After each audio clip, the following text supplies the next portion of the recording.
So last night I was brushing my teeth before bed as I normally do, and I came across this video by a young man called Amit Khan.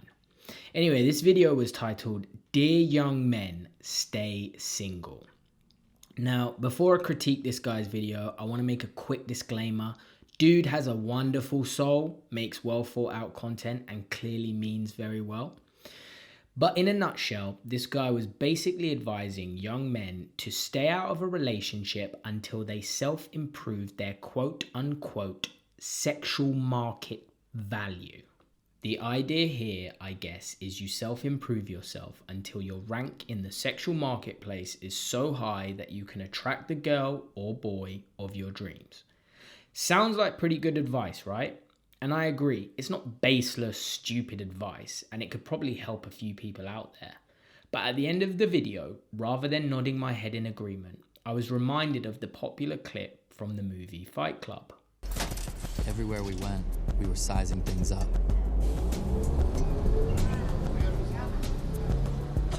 I felt sorry for guys packed into gyms, trying to look like how Calvin Klein or Tommy Hilfiger said they should. That what a man looks like? Self-improvement is masturbation. Now self-destruction.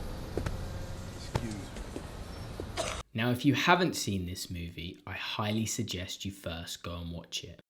And when I first watched it, I really didn't get what the character Tyler Durden meant by this statement. Nevertheless, this single line has always fascinated me because what he's communicating to the audience is an extremely unconventional idea. And I think I finally figured out what he means. Now, I hate people who speak in absolutes because I feel that most truths are subjective in some way. So instead of me telling you what to think, I'm simply going to try and explain this idea through a series of questions and hypothetical scenarios. So to begin, let's first define the term self-improvement.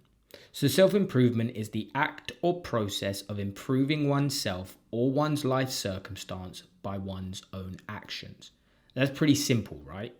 Now I want you to imagine a few generic self-improvement goals you might have, such as becoming a homeowner, achieving your dream physique or body goal, earning a certain amount of money per month, let's say $10,000, or buying your dream sports car. Perfect.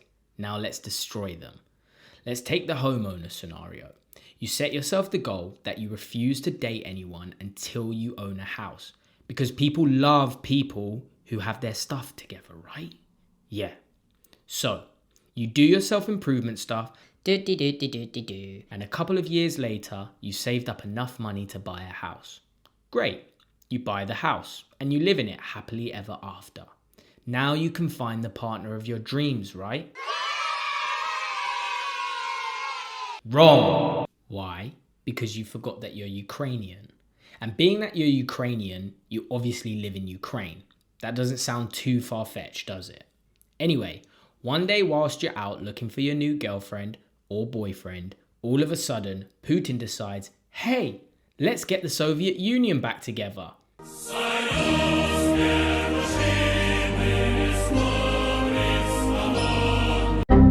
Boom. A couple of ICBMs fly over and your house gets leveled on some random Tuesday.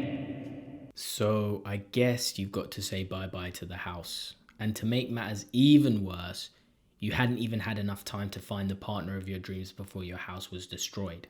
So what do you do now? Well, A, you could waste more time by waiting until the war's over, save up enough money, and then buy a new house, and then go look for a new girlfriend.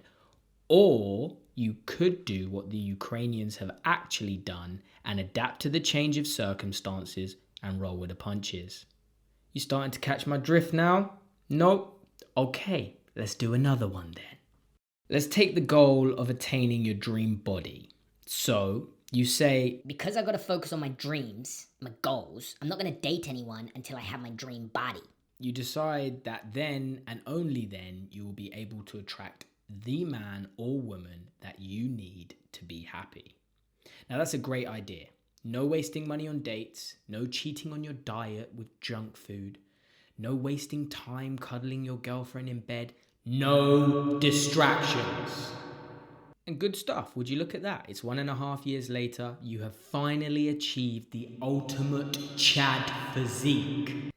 And then you find a girlfriend or boyfriend. Happy days, you did it. Good job. But you're still insecure. I must get bigger, you say. And so you pop some roids. Bigger you get, good job. But all of a sudden, you mysteriously fall ill. You lose your appetite, and so you can't eat all those calories you need. And on top of that, you're so tired from the chronic fatigue, you sleep all the time. So you say, bye-bye to the gym, I'm too ill for you at the moment. And you end up in hospital where you are diagnosed with an autoimmune disease that attacks your digestive system called Crohn's. And you lose all your gains. So now you're skinny again. And since your girlfriend only liked you because of the big muscles you had, she doesn't hang around for very long and leaves you. So now you have a new lifelong disease, you're skinny again, and on top of that, you have no girlfriend. You're basically back to square one. You catch my drift now? Good. Look, like Forrest Gump says, life was like a box of chocolates. You never know what you're gonna get. life is full of surprises. The very nature of life or existence is change. You're born, you get older, you get strong, but then you get older. Or you're born, you get older, you get prettier, and then you get older. Or you're born, you get older, you get rich, and then one bad decision means you have to file for bankruptcy. Or you die.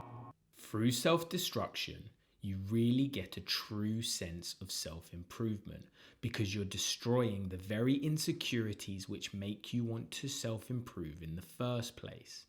Your mind is the only constant. Your body will change, your friends will change, your financial status will fluctuate.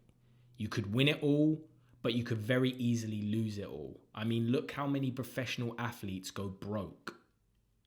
Listen, I don't think it's about who you're able to pretend to be when you have it all, but simply who you are when you're stripped down to your very core and all you have is that little brain between your shoulders.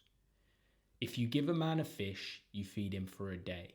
But if you teach a man to fish, you feed him for a lifetime. Why? Because the man can take that skill anywhere. I work out because I believe health is important. But if I'm obsessed with my aesthetics, then eventually something will come and interfere with my dream body. And ultimately, my aesthetics will change. I prefer to measure myself on my ability to learn new skills rather than how much money is in my bank account or what car I drive. Another great movie which illustrates this point is called Southpaw. In this film, we see the main character go through the transition from having it all, which ultimately causes him to lose it all, to the process of him having to learn that by altering his mindset, he can adapt to the change and make his way back to the top of the very podium he fell from. I'm not saying don't engage in self-improvement and sit around and do nothing. What I'm suggesting is you simply destroy your ego and then see what you have left. Anyway, guys, it's been real. I hope you enjoyed this video. Please consider subscribing. Peace.